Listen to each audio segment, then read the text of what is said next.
अब भारत का विभाजन समझ लेते हैं कि कैसे होता है। 3 जून 1947 में ब्रिटिश वाइसराय उस समय होते हैं लॉर्ड माउंटबेटन। कौन होता है? लॉर्ड माउंटबेटन होते हैं। उन्होंने विभाजन की योजना घोषित कर दी। कब कर दी? 3 जून 1947 में। उसके बाद 3 जून को यह घोषणा हो गई।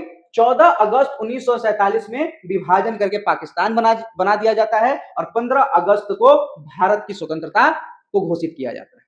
मतलब पहले पाकिस्तान का निर्माण हुआ, पाकिस्तान को स्वतंत्र किया गया, उसके बाद भारत को स्वतंत्र किया गया। अब समस्या यह है कि अगर भारत का विभाजन स्वीकार नहीं किया जाता तो फिर स्वतंत्रता मिलने में वक्त लग सकता था। कई लोग यहाँ पे ये कहते हैं कि महात्मा गांधी जो है भारत के विभाजन के लिए जिम्मेदार हैं। तो भाई आप लोगों को पढ़ना चाहिए, महात्मा गांधी का कोई लेना देना नहीं था यहाँ पे। महात्मा गांधी इवन अनशन भी किए थे कि भाई नहीं होना चाहिए विभाजन। जिन्ना को भी समझाए थे, नेहरू को भी समझाए थे, सबको समझाए थे कि भाई मिलजुल कर एक साथ रहो। लेकिन जिन्ना जो है बहुत जिद्दी था, स्वार्थी टाइप का आदमी था, ठीक है, उसने पाकिस्तान बनवाया जो आज भारत के लिए क्या है? नासूर है। भारत मतलब एक तरह से आतंकवादी संगठन पाकिस्तान को बना के वो चला गया, ठीक है। अब क्या हुआ? चलो पाकिस्तान अलग हुआ। अब पाकिस्तान का निर्माण कैसे हुआ ये देखो। एक पाकिस्तान जो बना, पश्चिमी पाकिस्तान बना, दूसरा बना पूर्वी पाकिस्तान, जो बाद में बांग्लादेश बनता है 1971 में। भारत जो है तोड़ के इस बांग्लादेश को अलग करवाता है पाकिस्तान से। ये सारी चीजें हम आगे समझेंगे कि कैसे अलग कराता है, कैसे युद्ध होता है उसमें। विभाजन के जो परिणाम, जब ये जो विभाजन हुआ इसके क्या परिणाम हुए, कितनी बर्बादी हुई, कितने लोग मारे गए, कितना सांप्रदायिक दंगा हुआ इन जिद्दी नेताओं की वजह से, ठीक है, ये समझो। मानव त्रासदी कितनी हुई? लगभग 10 से 15 लाख लोग मारे गए, चाहे वो हिंदू हो चाहे वो मुसलमान हो। 10 से 15 लाख लोग मारे गए थे। उसके बाद धार्मिक हिंसा की बात करें तो पंजाब, बंगाल, दिल्ली में बड़े पैमाने पर कत्लेआम हुआ था, धार्मिक हिंसा हुई थी, बड़े पैमाने पर हुई थी, ठीक है। आर्थिक और सामाजिक विघटन की बात करें तो परिवार, गांव, संपत्ति सब बिखर गए थे। अब सोचो, जो पाकिस्तान के हिंदू हैं वो पाकिस्तान में उनका पूरा बसा बसाया सब कुछ है, सब छोड़ के कहां आ रहे हैं? भारत आ रहे हैं। भारत में जो मुसलमान है यहाँ पे, यहाँ का बसा बसाया चीज वहां छोड़ के जा रहे हैं। कितनी मतलब कितनी बर्बादी हुई होगी, कितने मतलब मासूम लोग मारे गए होंगे विभाजन की वजह से, समझ गया? तो कितनी बर्बादी हुई। दूसरा, कश्मीर का विवाद जो विभाजन से शुरू हुआ और आज तक सॉल्व नहीं हो पाया, आज भी ये मुद्दा बना हुआ है और इसकी वजह से कई बार पाकिस्तान और भारत के बीच में क्या हुआ है? युद्ध भी हुआ है। और रिसेंटली आप देखे हो कि जो आतंकवादी कश्मीर में आए थे, उन्होंने वहां के जो पर्यटकों को मारा था और उसको लेकर भारत कितना एग्रेसिवली एक्शन लिया था पाकिस्तान के खिलाफ। तो पाकिस्तान का तो ये मतलब कैरेक्टर है, ये नेचर है। पूरी दुनिया जानती है कि साला पाकिस्तान जो है आतंकवादियों का गढ़ है, आतंकवादियों को पाल कर रखा है। इवन अमेरिका ने लादेन को भी पाकिस्तान में ही मारा, इटावा में। लेकिन दुनिया को समझ ही नहीं आ रहा, ठीक है। तो ये समझो, तो यहां पे आपने समझ लिया कि भारत के कैसे विभाजन हो रहा है, दो पाकिस्तान का निर्माण हो गया और ये विभाजन से कितना त्रासदी हुई मानवता का, ये समझ गए। अब आगे चलते हैं, आगे हम देखते हैं विवादों की पृष्ठभूमि क्या क्या है। जो भारत और पाकिस्तान के बीच में जो युद्ध की शुरुआत होती है उसमें क्या क्या विवाद हैं, किस किस वजह से युद्ध हुए। तो सबसे पहले आपको पता चल गया कि भारत और पाकिस्तान का जन्म हो चुका है 1947 में विभाजन की वजह से। विभाजन बहुत आनंद फानंद में हुआ, जल्दबाजी में हुआ। तो जाहिर सी बात है कि जब कोई चीज जल्दबाजी में होता है तो सही तरीके से नहीं होता है। अब सही तरीके से नहीं होने के कारण जो सीमाएं जो बनी वहां भारत और पाकिस्तान की, बहुत जल्दबाजी में बनी और जल्दबाजी में बनने के कारण जो खींची गई वो सही तरीके से नहीं खींची गई, जिसे रेड क्लिफ लाइन कहते हैं। यहां पे हमेशा विवाद रहता है। दूसरा, कश्मीर, हैदराबाद, जूनागढ़, ये जो रियासतें थी, ये जो सारी रियासतें थी, ये क्या थी? स्वतंत्र रियासतें थी। अब समस्या ये थी कि अंग्रेजों ने कह दिया कि भाई तुमको स्वतंत्र रहना है, स्वतंत्र रहो, चाहे जिस देश में मिलना है मिलो। हैदराबाद का जो निजाम था जिद्दी था, जिसे सरदार पटेल ने क्या किया? ठोक ठाक के सेट किया और हैदराबाद को क्या किया? मिलाया अपने देश में। समझ। कश्मीर के जो हरि सिंह थे, इनके बारे में हम आगे पढ़ेंगे कि क्या क्या हुआ वहां पे। तो ये जो जितनी रियासतें थी इनके प्रश्न अधूरे रह गए थे, इनको समझ में ही नहीं आ रहा था कि अब हैदराबाद सोचो हमारे भारत में बीच में है, वो कहे हम पाकिस्तान में मिलेंगे तो हम भारत की सुरक्षा का क्या होगा। जूनागढ़ कहे कि हम क्या नाम है पाकिस्तान में मिलेंगे तो क्या होगा। लेकिन उस समय हमारे जो गृह मंत्री थे सरदार वल्लभ भाई पटेल, जिन्हें लौह पुरुष कहा जाता है, असल में वो लौह पुरुष थे। उन्होंने साम दाम दंड भेद जिससे जो माने उससे मनवाया उन्होंने, और लगभग 500 रियासतों को भारत में मिलने के लिए मजबूर, कह लो मजबूर किया, जैसे भी किया मिलवाया, ठीक है। कश्मीर के मुद्दे पर थोड़ा सा दिक्कत इसलिए हो गई क्योंकि वहां पे जवाहरलाल नेहरू जो है ना अड़ंगा डाल दिया, नहीं तो उसको भी सही तरीके से सेट कर देते शायद सरदार पटेल। ठीक है, अब क्या हुआ, करोड़ों लोग एक दूसरे देशों में पलायन कर गए, इधर के लोग उधर गए, उधर के लोग इधर आए, और उस दौरान क्या हुआ, सही से चीजें हो नहीं पाई, आधा वहां रह गया, आधा यहां आ गया। ठीक है, इन्हीं मुद्दों से दोनों देशों के बीच में क्या होता है, तनाव और युद्ध होता ही रहता है, जिसमें सबसे बड़ा मुद्दा आपका सीमा विभाजन है और कश्मीर का मुद्दा है, सबसे बड़ा यही मुद्दे हैं। ठीक है, जिसकी वजह से युद्ध होते रहते हैं। अब देख लेते हैं भाई, ये तो हो गए तुम्हारे विभाजन के बाद जो चीजें हुई और जो बाद में कारण बनते हैं किसके, युद्ध के। अब विभाजन के बाद अगर कश्मीर रियासत की बात करें तो वहां के जो महाराजा हरि सिंह थे वो क्या थे, हिंदू थे, जबकि कश्मीर जो है वो मुस्लिम बहुल्य राज्य है, उस समय भी था, लेकिन वहां के राजा थे हरि सिंह। ठीक है, और वहां पे मुस्लिमों की बहुसंख्यक में थे। पाकिस्तान चाहता था कि कश्मीर को क्या किया जाए, अपने में मिला लिया जाए, पाकिस्तान में मिला लिया जाए। उसके लिए उसने साजिश भी रची। उसने क्या किया कि अक्टूबर 1947 में अपने कबाइली हमलावरों को कश्मीर में क्या कर दिया, भेज दिया हमला करने के लिए, कि जितने हैं हिंदू उनको मारो और उन कश्मीर के राजा जो हैं उनसे विलय पत्र पे साइन लो या उनको भगाकर सारा कश्मीर कब्जा लो। कबालियों को क्या किया, उन्होंने भेज दिया। अब यहां से चीजें शुरू होती हैं। ठीक है, सबसे पहले अब भारत की क्या प्रतिक्रिया हो रही है, ठीक है, अब ये पहला युद्ध है। ठीक है, कश्मीर युद्ध जो है पहला युद्ध हो रहा है। ठीक है, अब यहां पे आप देखते हैं कि भारत क्या प्रतिक्रिया देता है इस पे जब ये युद्ध होता है। तो सबसे पहले, अभी युद्ध नहीं कह सकते, ये एक्चुअली में कश्मीर को मिलाने का काम चल रहा है, क्योंकि कश्मीर का जो मुद्दा है वो अभी तक डिसाइड नहीं हो पाया। हैदराबाद का हो चुका है, जूनागढ़ का हो चुका है, लेकिन कश्मीर का अभी नहीं हुआ है। तो कश्मीर पे किसका होगा, किस में जाएगा, पाकिस्तान में जाएगा कि भारत में जाएगा, अभी निर्णय नहीं है। पाकिस्तान ने अपने हमलावरों को भेज दिया है घुसपैठ करने के लिए, वहां के राजा को मजबूर करने के लिए। अब भारत इस पर क्या प्रतिक्रिया दे रहा है, भारत कैसे इसको सॉल्व कर रहा है, ये देखो। भारत ने क्या किया, अक्टूबर 1947 में पाकिस्तान से आए कबायली जो हथियारबंद थे, ठीक है, उनको कश्मीर पर हमला करने लगे। और करने के बाद क्या हुआ, उनका उद्देश्य था कि कश्मीर में अराजकता फैलाया जाए और जबरन पाकिस्तान में शामिल कर लिया जाए। कौन करना चाह रहा था, पाकिस्तान। उसने क्या किया, मुजफ्फराबाद, बारामूला इलाके के सारे क्या किए, यहां तक कब्जा लिया और ये श्रीनगर की तरफ बढ़ने लगे जहां राजा हरि सिंह रहते थे। ठीक है, चलो ये तो कर दिए पाकिस्तान वाले। अब जब स्थिति बहुत बिगड़ गई, वहां की बहुत दिक्कत में आ गई, श्रीनगर से लगभग 50-60 किलोमीटर रह गए थे ये हमलावर, जो कबायली हमलावर थे वो 50-60 किलोमीटर बस रह गए थे। तो वहां के जो महाराजा हरि सिंह थे उन्होंने क्या किया, भारत से सैन्य सहायता मांगी, कि भारत को बोला कि भाई अब दखलंदाजी करो वरना हम बचेंगे नहीं, कश्मीर पे इनका कब्जा हो जाएगा। ठीक है, लेकिन भारत ने कहा कि देखो जब तक आप विलय पत्र पर साइन नहीं करोगे तब तक हम कुछ नहीं कर सकते। हालांकि सरदार पटेल नहीं चाहते थे कि हम तब तक इंतजार करें, ठीक है, लेकिन नेहरू का दबाव था कि नहीं, जब तक वो विलय पत्र पर साइन नहीं करेंगे तब तक हम कोई भी एक्शन नहीं ले सकते।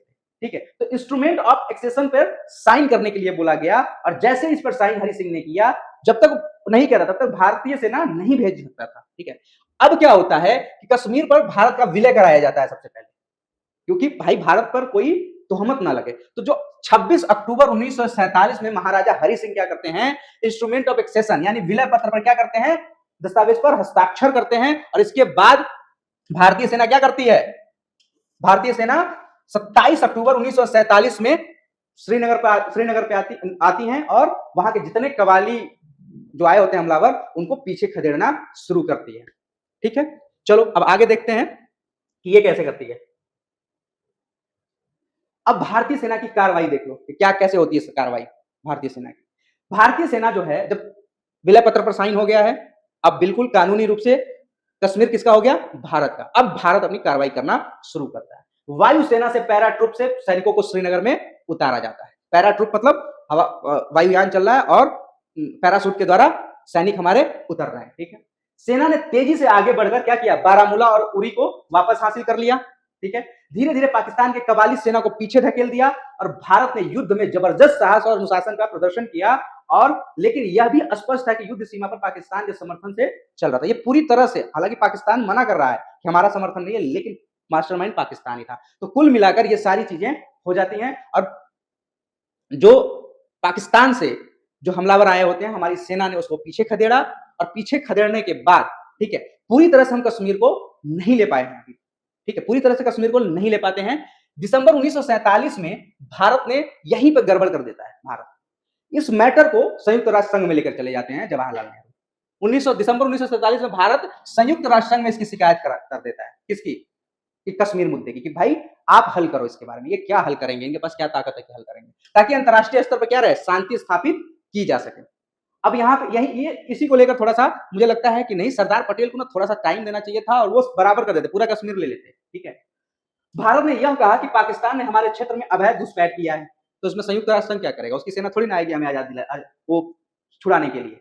संयुक्त राष्ट्र ने युद्ध विराम की प्रस्ताव रखा और 1 जनवरी 1949 को क्या हुआ, वहां पे युद्ध विराम हो गया। और युद्ध विराम जब होता है तो जिसके पास जितना होता है वो वहीं पर रुक जाता है। तो हम पूरी तरह से क्या है, कश्मीर को नहीं ले पाए, अभी भी पाकिस्तान के पास कुछ कश्मीर का हिस्सा बचा हुआ है। ठीक है, इससे युद्ध रुक गया, लेकिन कश्मीर का कुछ हिस्सा जो है पाकिस्तान के कब्जे में रह गया, जिसे हम पाकिस्तान ऑक्युपाइड कश्मीर कहते हैं। आपको ये समझ में आ गया? आज भी ये कश्मीर का ये जो हिस्सा है पाकिस्तान ऑक्युपाइड कश्मीर, आज भी हमारे पास ये नहीं है। ठीक है, तो इतना समझ में आया कश्मीर के बारे में कैसे चल रहा है। आगे चलते हैं। आगे फिर एक युद्ध होता है, ये दूसरा युद्ध होता है कब? 1965 में होता है। अब 1965 में क्यों होता है? पाकिस्तानी मूर्ख हैं, देखो इनकी मूर्खता क्या है। क्योंकि 62 में चाइना के साथ हमारा हुआ रहता है, पिछले क्लास में आप पढ़े हो, चाइना के साथ वॉर हुआ था भारत का। तो पाकिस्तान को लगता है कि चाइना के साथ वॉर करने से, चाइना के साथ युद्ध करने से भारत जो है कमजोर हो गया है। ठीक है, तो पाकिस्तान जो है अंडर एस्टिमेट कर देता है भारत को। और पाकिस्तान की क्या सोच होती है, 1962 में जो चीन युद्ध हुआ था उसमें भारत की हार हुई थी और इसलिए भारत जो है कमजोर है और उससे आसानी से क्या लिया जा सकता है, कश्मीर लिया जा सकता है। भाई गधों, तुमसे हार जाएंगे हम। ठीक है, उसके बाद क्या हुआ, उसके बाद पाकिस्तान ने क्या किया कि कश्मीर में अस्थिरता पैदा करने के लिए पाकिस्तान जो है कश्मीर में के भीतर विद्रोह खड़ा करना चाहता है, विद्रोह भड़काना चाहता है। और उसके लिए उसने क्या किया, अपने यहां से कुछ लोगों को, कुछ आतंकवादी कह लो, आतंकवादियों को कश्मीर में उतार दिया, कश्मीर में घुसपैठ करा दी। मिशन का नाम क्या रखा? सोचो, ऑपरेशन जिब्राल्टर, ऑपरेशन जिब्राल्टर रखा अगस्त 1965 में। नोट करते जाना भाई, जो मैं बोल रहा हूं ये नोट भी करते रहना। अगस्त 1965 में पाकिस्तान ने क्या किया, गुप्त सैनिक अभियान शुरू किया और पाकिस्तानी सैनिकों को और आतंकवादियों को क्या किया, मैंने बताया ना कि कश्मीर में उतार दिया। क्या करने के लिए? विद्रोह भड़काने के लिए। ठीक है, कि भाई विद्रोह भड़काओ और भारतीय सेना को भ्रमित करो, ये इनका था। और जब ये पाकिस्तान का जो सोच है ना, जनरल अयूब खां है उस समय, ठीक है, जनरल अयूब खां है, उनकी ये सोच थी कि भारत को आसानी से हराया जा सकता है। चलो, उस समय हमारे शास्त्री जी थे प्रधानमंत्री। ठीक है, युद्ध की प्रमुख घटनाएं अब क्या क्या हो रही हैं। सबसे पहले सितंबर 1965 में युद्ध आधिकारिक रूप से क्या हुआ, शुरू हो गया। दोनों देशों की तरफ से यह घोषणा हो गई कि युद्ध शुरू है। पाकिस्तान ने लाहौर और सियालकोट की दिशा से हमला किया, लाहौर से और सियालकोट से।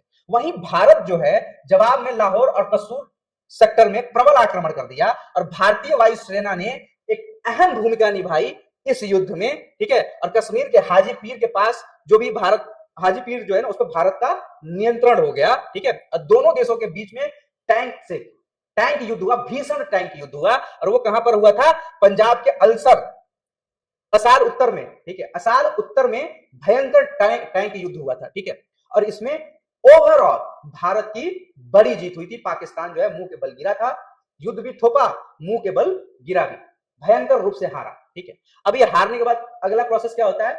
संधि का। अब ये संधि के बारे में समझो कि संधि में क्या क्या हुआ। ताशकंद समझौता होता है। अब ताशकंद समझौता कराने में सबसे इंपॉर्टेंट हाथ जो होता है रूस का होता है।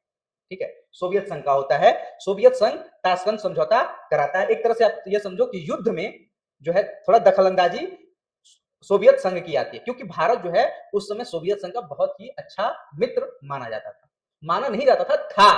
आगे देखोगे कि क्यों था।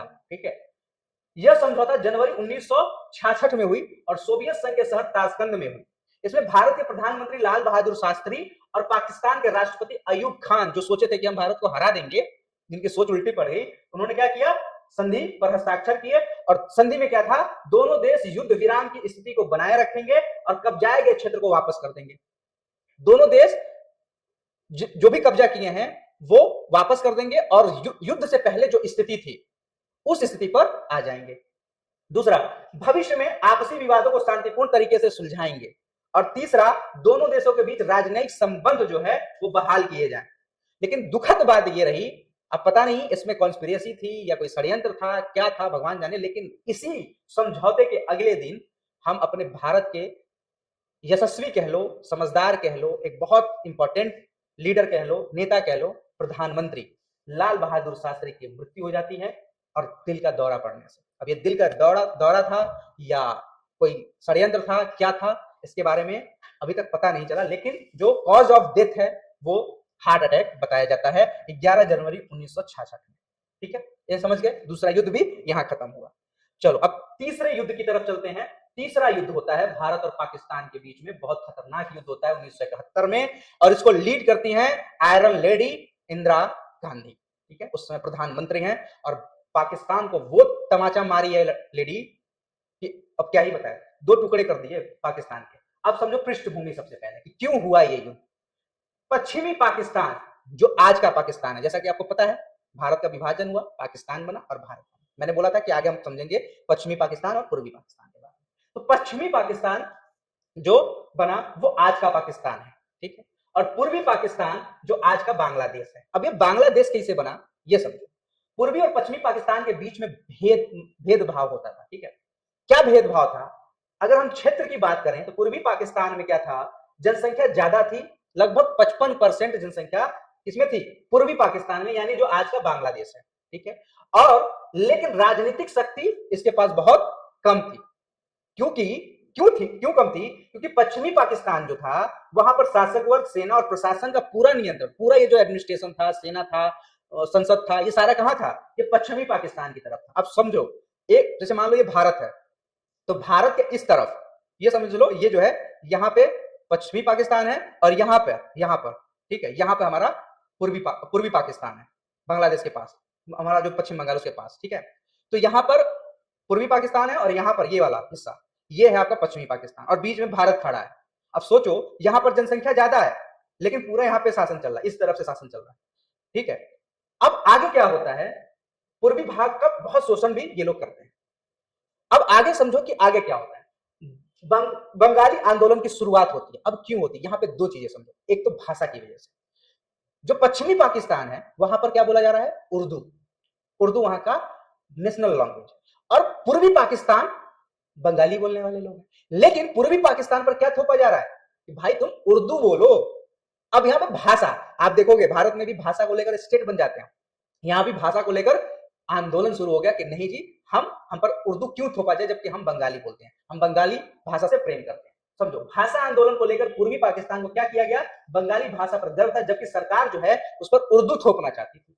पहला क्यों हुआ शुरू? शेख मुजीबुर रहमान अवामी लीग के नेता थे, उन्होंने इस आंदोलन को क्या किया? संगठित किया, और आगे चलकर 1970 में यही अवामी लीग है जिसके लीडर है शेख मुजीबुर रहमान, वो क्या होते हैं? आम चुनाव जीत जाते हैं। जो वहां का चुनाव होता है वो जीतते हैं, उनको बहुमत मिलता है, 167 सीट मिल जाती में से 160 सीट उनको मिल जाती है। लेकिन ये जो पश्चिमी पाकिस्तान के सत्ताधारी लोग हैं वो क्या करते हैं?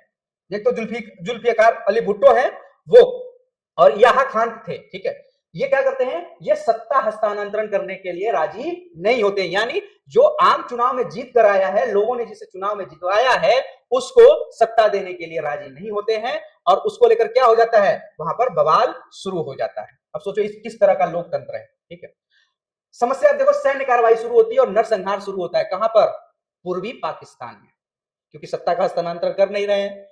पूर्वी पाकिस्तान में आंदोलन चल रहा है, आंदोलन को दबाने के लिए क्या करना पड़ेगा? सैन्य कार्रवाई और नरसंहार।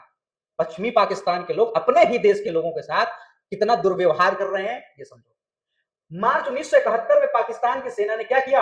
ऑपरेशन सर्च लाइट शुरू कर दिया। ऑपरेशन सर्च लाइट मतलब खोज कर जितने ये आंदोलनकारी हैं इनको मारना शुरू करो। ठीक है, यही तो हुआ ऑपरेशन सर्च लाइट। सेना ने ढाका और अन्य शहरों में निर्दोष बंगाली नागरिकों, विद्यार्थियों और महिलाओं पर घनघोर अत्याचार करना शुरू किया। अब सोचो, जब सेना जिसके पास हथियार है, बम है, बारूद है, गोली है, बंदूक है, लाठी है, हर तरह का संसाधन है, वो जब आम ये नागरिकों पर, विद्यार्थियों पर जब अत्याचार करेंगे, हिंसा कर आंदोलन को दबाने का प्रयास करेंगे, तो ये क्या करेंगे? सुरक्षा खोजेंगे अपने। अब जब इनको मारना शुरू किया, लाखों लोग मारे गए और लगभग जब लाखों लोग मारे गए, भारत अभी कुछ कर नहीं रहा, लेकिन समस्या यह है कि 1 करोड़ शरणार्थी भारत के पूर्वी राज्य जैसे पश्चिम बंगाल, असम और त्रिपुरा में आ गए। 1 करोड़ आ गए। भारत पर दबाव नहीं पड़ेगा, भारत बहुत अमीर थोड़ी ना। भारत पर क्या हुआ, ये 1 करोड़ जो शरणार्थी आए हैं उनका दबाव बन गया। ठीक है, यह भारत की भारी आर्थिक और मानवीय बोझ था भारत के लिए।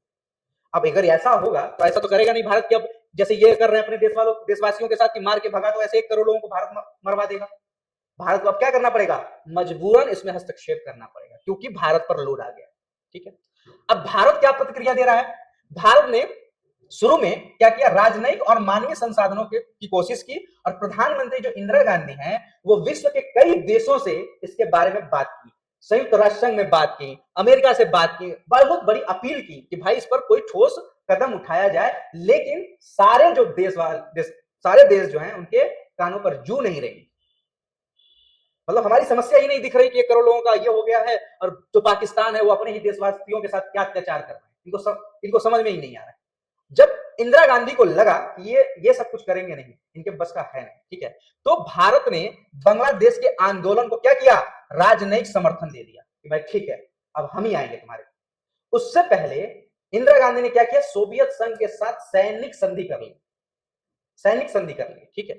भारत ने क्या किया, मुक्ति वाहिनी फ्रीडम फाइटर्स ऑफ बांग्लादेश को प्रशिक्षण दिया, सहायता देना शुरू किया कि भाई करो, जब हम पर लोड आएगा तो हम पहले तुम्हारा ही कल्याण करवाते हैं, तुमको प्रशिक्षण भी देंगे, सहायता भी देंगे, हथियार भी देंगे, सब कुछ देंगे, लड़ो इन दोगलों से। ठीक है, जब पाकिस्तान ने 3 दिसंबर 1971 को भारत के हवाई ठिकानों पर क्या किया, हमला करना शुरू किया, क्योंकि भारत राजनयिक समर्थन दे दिया और प्रशिक्षण और सहायता भी देने लगा। तो जब पाकिस्तान ने क्या किया, 3 दिसंबर 1971 को भारत के कई ठिकानों जैसे पठानकोट, अमृतसर, आगरा आदि पर जो सैन्य ठिकाने हैं उस पर हमला बोलना शुरू कर दिया, और यहां से क्या होता है, युद्ध शुरू होता है भारत और पाकिस्तान। अब क्या करता है, भारत जो है सैनिक कार्रवाई शुरू करता है। भारत ने तीनों दिशाओं से हमला किया, उत्तर में सिलहट से, पश्चिम से जेसोर से, और दक्षिण पूर्व में चिटगांव से, तीनों ओर से घेर लिया। ठीक है, भारतीय नौसेना ने चिटगांव और खलीद बंदरगाह को ब्लॉक कर दिया ताकि किसी प्रकार का संसाधन वहां ना पहुंच पाए, और भारतीय वायुसेना ने पाकिस्तान के ठिकानों को क्या करना शुरू किया, निष्क्रिय करना शुरू किया, ताकि ये इनका जो सैन्य सामान है, सैन्य आयुध है, वो उसका नुकसान हो। ये युद्ध 13 दिनों तक बहुत भीषण तरीके से युद्ध चला, और इसी युद्ध में अमेरिका ने क्या किया था, पाकिस्तान का साथ दिया था। इसी युद्ध में अपना परमाणु बेड़ा, अब ये सोचो कितना दोगला था ये अमेरिका, इसको ये बंगालियों का ये दिखाई नहीं दे रहा था, दुख दिखाई नहीं दे रहा था, पाकिस्तान जो अत्याचार कर रहा था वो दिखाई नहीं दे रहा था। ठीक है, उसने क्या किया कि परमाणु बेड़ा लाकर हिंद महासागर में खड़ा कर दिया। इधर से रसिया ने क्या किया, अपना 40वां बेड़ा परमाणु बम के साथ लाकर ब्लॉक कर दिया। अब इधर से अगर मारे तुम इस युद्ध में, अगर कुछ भी किए हस्तक्षेप, अमेरिका को बोला अगर किया हस्तक्षेप तो ये हमारे खिलाफ युद्ध माना जाएगा। अब सोचो अगर उस समय सोवियत संघ नहीं आया होता बीच में, तो भारत बैकफुट पे आ जाता, भारत के साथ कोई खड़ा नहीं था।